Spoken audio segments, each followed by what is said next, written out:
जो जाहीर होण्या अगोदरच मावळमध्ये शिवसेना उद्धव ठाकरे गटांनी संजोग वाघेरेच्या माध्यमातून उमेदवार जाहीर केलेला आहे. कसं पाहता मावळचा आता सामना म्हणजे आपल्यात आणि संजोग वाघेरेमध्ये होण्याची शक्यता निर्माण झाली आहे? एका लोकसभेच्या निवडणुकीला 2024ला मी उमेदवार म्हणून त्या ठिकाणी उभा राहणार आहे आणि उमेदवार म्हणून मी उभा राहत असताना कोण उमेदवार आहे हे मी पाहिलेलं नाही. 2014लाचाही उमेदवार मी पाहिला नव्हता कोण समोर आहे, 2019चाही उमेदवार पाहिला नव्हता.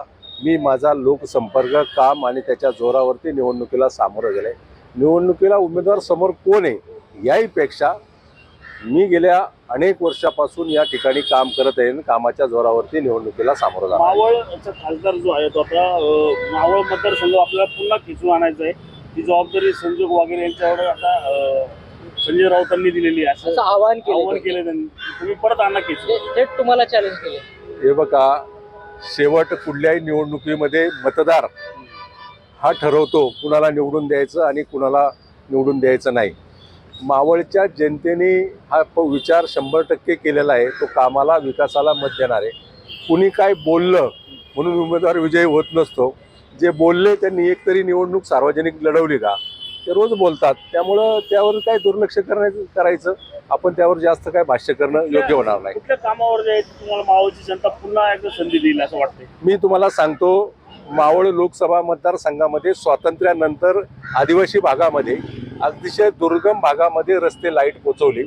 मावळ लोकसभा मतदारसंघामध्ये येणारा खास करून पिंपरी चिंचवडच्या शहरामध्ये या शहराला दिवसाड पाणी पुरवठा होत होता.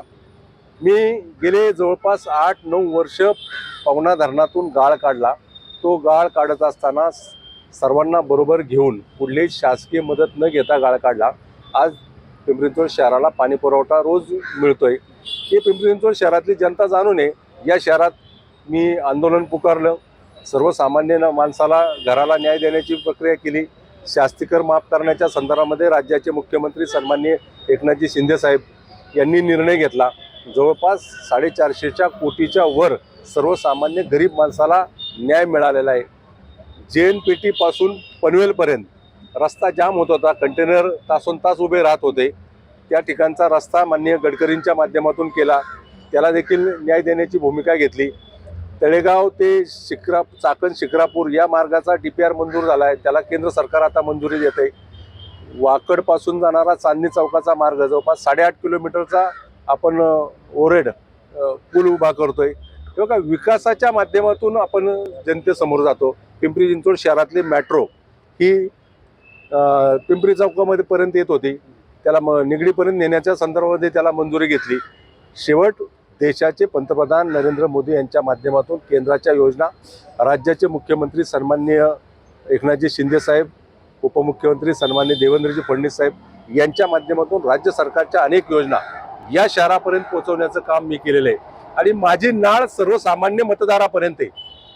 माझा डायरेक्ट अप्रोच त्या सर्वसामान्य मतदारापर्यंत आहे. त्यामुळे मी कुणाच्या आव्हानाला भीक घालत नाही. माहितीमध्ये कुठेतरी तिढा निर्माण झालेला पाहायला मिळतोय. भाजप असेल किंवा राष्ट्रवादी असेल ते देखील दावा करतात आता मावळ. महायुतीच्या नेत्यांनी, वरिष्ठ नेत्यांनी ठरवलेलं आहे. त्यामुळे कुणी काय म्हणलं याहीपेक्षा नेते तुम्हाला या संदर्भात सांगतील. आपण शेवटचा प्रश्न असेल की मावळची उमेदवारी मिळेल म्हणून संजोग वाघेरे शिवसेनेत गेलेले आहेत. प्रत्यक्ष निवडणुकीत तुमच्यासमोर संजोग वाघेरे हे आव्हान असू शकतं, काय वाटतंय? म्हणजे ते आता तुम्ही ठरवा किंवा मतदार ठरवतील, मी बोलणार नाही. किंवा कुठल्याही विरोधी पक्षाचा उमेदवार हा उमेदवार असतो आणि उमेदवारावर व्यक्तिगत स्वरूपामध्ये बोलणं हे मी कधी करत नाही आणि मी व्यक्तिगत स्वरूपामध्ये कुणावर टीका टिप्पणी करणार नाही. आपण हॅट्रिक करणार 100%. 2024चा निकाल लागेल त्यावेळेस तुम्हाला कळेल की आप्पा वारण्याची हॅट्रिक झाली. अजितदादांनी जर आग्रह धरला मावळच्या जागेसाठी पाठ पावसाठी तर आपण जागा सोडणार काय? का मतदारसंघाच्या बाबतीमध्ये, या मावळ लोकसभा मतदारसंघाच्या बाबतीमध्ये भारतीय जनता पक्षाचे केंद्राचे वरिष्ठ नेते, राज्याचे वरिष्ठ नेते, शिवसेनेचे नेते एकनाथजी शिंदे यांनी निर्णय घेतलेला आहे. त्यामुळे त्याच्या संदर्भामध्ये मी अधिक बोलणं उचित ठरणार नाही.